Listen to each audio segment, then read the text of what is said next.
भ्रष्टाचार विरुद्धको अन्तर्राष्ट्रिय दिवस डिसेम्बर 9 तारिकको दिन प्रधानमन्त्री केपी शर्मा ओलीले भ्रष्टाचार नियन्त्रण एकजना प्रधानमन्त्री मन्त्री वा कुनै पनि सरकारी निकायको प्रयासले मात्रै सम्भव नहुने भन्दै हात उठाएका छन्। भ्रष्टाचार विरुद्धको अन्तर्राष्ट्रिय दिवस डिसेम्बर 9 का अवसरमा सर्वप्रथम म सुशासनको प्रत्याभूतिसहित भ्रष्टाचार मुक्त समाज निर्माण गर्ने दिशामा आफ्नो स्थानबाट जागरुक भूमिका निर्वाह गर्न हामी सबैलाई यस दिवसले थप प्रेरणा मिलोस् भनी शुभकामना व्यक्त गर्न चाहन्छु। केही दिन अघि मात्रै ट्रान्सपरेन्सी इन्टरनेसनलले प्रधानमन्त्रीकै संरक्षणमा भ्रष्टाचार बढेको र नेपालमा भ्रष्टाचार बढ्ने दर एसियामा नै सबैभन्दा बढी भएको प्रतिवेदन सार्वजनिक गरेको थियो।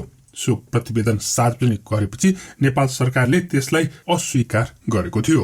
उक्त संस्थाले हालै सार्वजनिक गरेको प्रतिवेदन पूर्णतः राजनीतिक पूर्वाग्रहबाट प्रेरित छ। प्रमाणित नभएका आधारहीन तथ्याङ्क जुटाएर कुनै खोज अनुसन्धान बिनै मनोगत धारणाबाट अभिप्रेरित छ। सरकार र सत्ताधारी दललाई बदनाम गर्न खोज्ने प्रयास स्वरूप आएको यो प्रतिवेदनलाई नेपाल सरकार अस्वीकार गर्दछ। यसरी सो प्रतिवेदनलाई रिजेक्ट गरेका प्रधानमन्त्रीले भ्रष्टाचार एकजना प्रधानमन्त्री मन्त्री वा कुनै पनि निकायको प्रयासले मात्रै नियन्त्रण गर्न सम्भव हुँदैन भनेर बताएका छन्। उनले भ्रष्टाचारलाई सामाजिक रूपमा नै निन्दा र भर्त्सना गर्न जरुरी हुन्छ पनि भनेका छन्।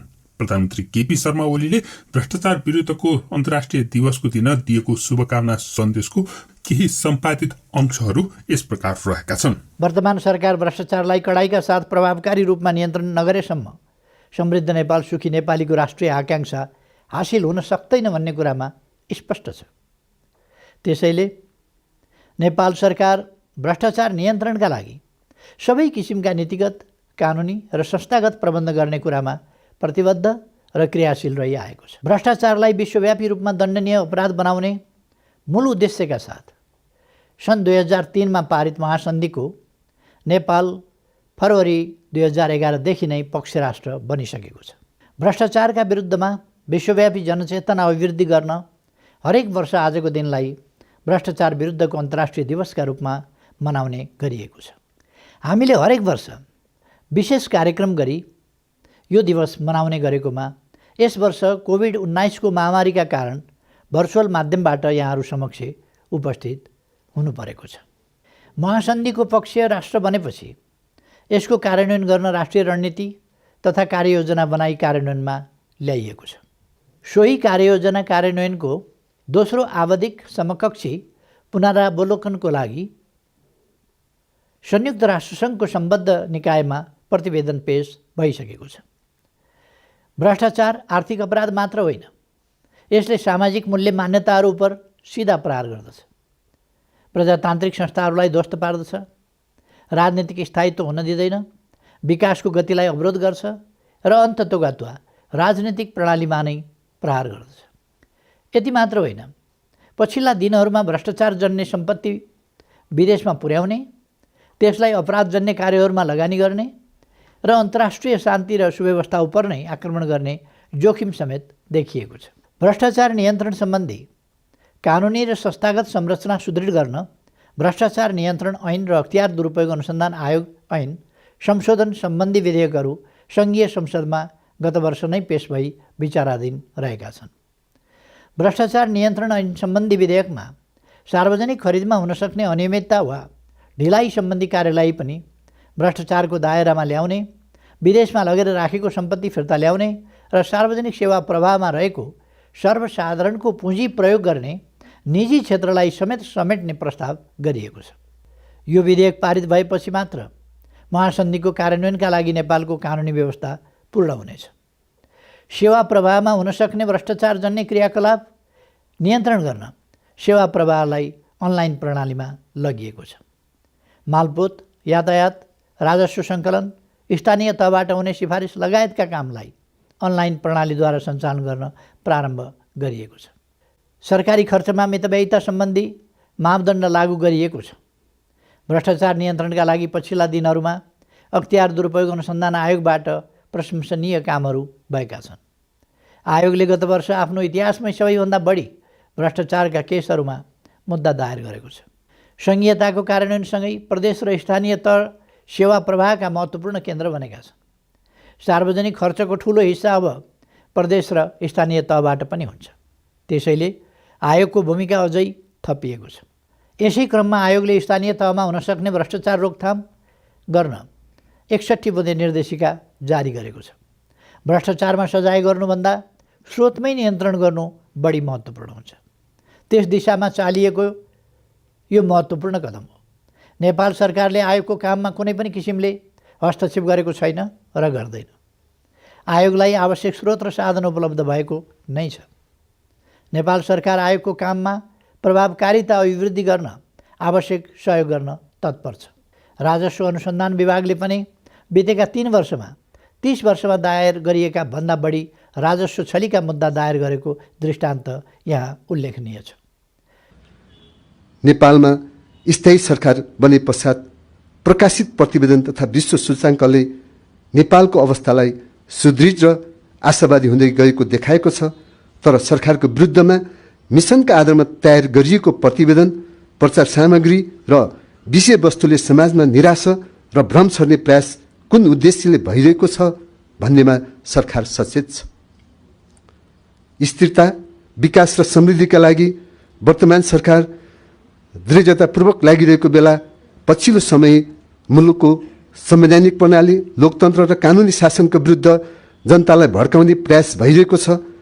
प्रतिक्रियावादी र पुनरुत्थानवादीहरूको यस्ता खालका भड्काउ गतिविधिमा संलग्न र सहभागी नहुन आम जनसमुदायलाई आग्रह गर्दै नेपाल सरकार समृद्ध नेपाल, सुखी नेपालीको राष्ट्रिय सङ्कल्प पूरा गर्न सो दिशामा लाग्न सबैमा हार्दिक अपिल गर्दछ। नेपाल सरकार प्रवक्ता एवं सञ्चार तथा सूचना प्रविधि मन्त्री पार्वत गुरुङ। दिदीबहिनी तथा दाजुभाइहरू, मैले प्रधानमन्त्री भएदेखि नै म भ्रष्टाचार गर्दिनँ, भ्रष्टाचार गर्न पनि दिन्न भन्ने सङ्कल्पलाई दृढताका साथ लागू गरेको छु। तर हामी सबैलाई थाहा भएकै कुरा हो कि भ्रष्टाचार एक बहुआयामिक विषय हो। भ्रष्टाचार एकजना प्रधानमन्त्री, मन्त्री वा कुनै एउटा निकायको प्रयासले मात्रै नियन्त्रण गर्न सम्भव हुँदैन। भ्रष्टाचारलाई सामाजिक रूपमा नै निन्दा र भर्त्सना गर्नु जरुरी हुन्छ। वर्तमान अवस्थामा निजी क्षेत्रले पनि सार्वजनिक सेवा प्रवाहमा ठुलो हिस्सा ओगटेको छ। त्यसैले म यस अवसरमा भ्रष्टाचार नियन्त्रणमा निजी क्षेत्र, नागरिक समाज र आम जनसमुदायसँग समेत सहकार्यका निमित्त अपिल गर्दछु। नेपाल सरकार भ्रष्टाचारजन्य क्रियाकलाप नियन्त्रण गर्न नागरिक समाज र सञ्चार जगतबाट गरिने खबरदारीलाई सदैव स्वागत गर्दछ। तर सबै कुरामा भ्रष्टाचार नै देख्ने नकारात्मक किसिमका टिप्पणीहरूले सार्वजनिक पदाधिकारीहरू काम गर्नबाट हतोत्साहित हुन्छन्। यस्ता कुरामा कसैले पनि राजनीतिक स्वार्थ सिद्ध गर्ने उद्देश्य राख्नु हुँदैन। नेपालले बितेका वर्षहरूमा सुशासन, कानुनी राज र व्यवसायजन्य वातावरणका सूचकाङ्कहरूमा उल्लेख्य सुधार गरेको छ। यी कुराहरूको प्रशंसा गर्दै थप सुधारका लागि रचनात्मक सहयोग हुनुको सट्टा नकारात्मक छवि मात्रै प्रस्तुत गर्ने केही संस्थाकै नाममा भएका राजनीतिक पूर्वाग्रहबाट प्रेरित प्रचारहरूबाट सरकार विचलित भने हुने छैन। आम दिदीबहिनी दाजुभाइहरूलाई पनि त्यसबाट भ्रमित र विचलित नहुन आह्वान गर्दछु।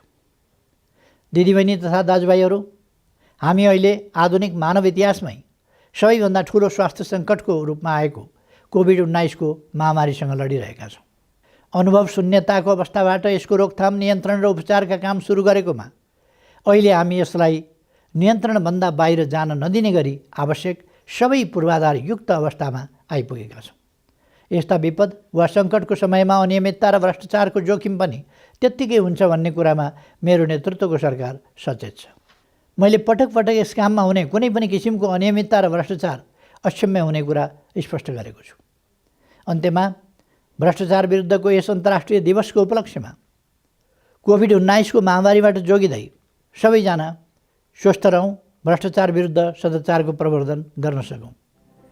सरकारले जेसुकै भने पनि देशमा अनैतिकता र भ्रष्टाचार बढेको कुरा थाहा पाउन कुनै पनि नेपालीलाई कुनै पनि अन्तर्राष्ट्रिय प्रतिवेदनको भर पर्नु पर्दैन। दैनिक भोगेका अनुभवहरूले नै प्रष्ट भइहाल्छ। अनि प्रधानमन्त्री केपी शर्मा ओलीले आफ्नै सत्ताधारी पार्टीका कार्यकारी अध्यक्ष प्रचण्डको बारेमा लेखेको 38 पेज लामो प्रतिवेदन पढे पनि भ्रष्टाचार कति व्याप्त छ भन्ने कुरा प्रष्ट हुन्छ, किनकि ओली र प्रचण्ड अहिले पार्टीमा बराबर हैसियतमा रहेका छन्। अनि ओलीको प्रतिवेदन भन्दा पहिले प्रचण्डले लेखेको प्रतिवेदन पढेपछि भ्रष्टाचारको स्थिति कति भयावह छ भन्ने पनि आफै प्रष्ट हुन्छ। देशको छविलाई कुनै विदेशीले धमिल्याएको हुँदै होइन। ओली र प्रचण्ड आफूमा हिलो छापेर नै धमिल्याएको हो भन्ने धेरैले विश्वास गर्दछन्। के नेपाल सरकारले भनेको जस्तै भ्रष्टाचार घटेको हो त? तपाईले भ्रष्टाचार घटेको अनुभव गर्नुभएको छ? कृपया कमेन्ट गर्नुहोला। धन्यवाद।